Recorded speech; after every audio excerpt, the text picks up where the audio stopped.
This principle is probably the one that characterizes most the cartoon animation. It's a phenomenon that we can see in real life, but the exaggeration of this principle makes the animation more cartoony, compared to a more realistic animation where this principle is less emphasized. The squash stretch is still there, but should be felt rather than seen. So, it's a principle used in both the style, but in the cartoon animation is more extreme. The principal concept is an object or a character changes its volume during the movement. It maintains its original volume, but this changes shape by stretching and squashing. When the squash stretch shouldn't be used. It will be unrealistic to change the shape of a stiff object. Rigid material doesn't deform, like a bowling ball or a robot. This type of objects don't change their shape even during an impact. How to determine the amount of squash and stretch that can be used? It depends on the object material, different levels of elasticity and flexibility, and the style of your animation. As I said, a more cartoon style allows to exaggerate the squash and stretch amount. So as we already have seen in a previous lesson, when we have an object like a ball, we can have a different amount of squash depending on the material,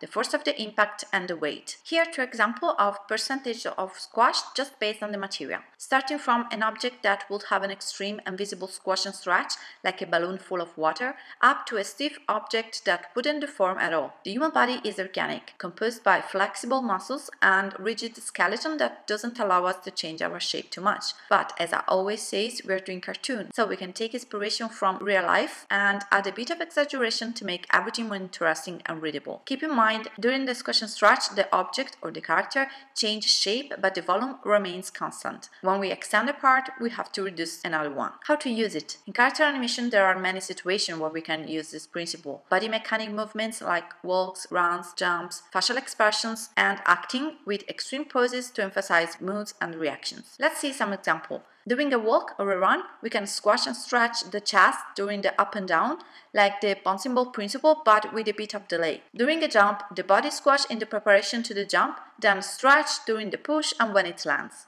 In facial animation, you can use this principle for takes, a fast change of expression, a quick reaction. During the take, the head squash in the breakdown between the two extremes, usually with closed eyes, and stretch for a few frames during the change of expression, and then go back to the default shapes. To make it more cartoony or to have a stronger reaction, you can keep the stretch shape for more frames. A softened squash and stretch can be used during a simple turn. The principle is the same, but the change of shape is very small. During the lip sync, when a character talks, the face muscle follows the jaw's movements. For example, in an M shapes, we squash a bit the head. During an O or A mouth shapes, we stretch a bit the head.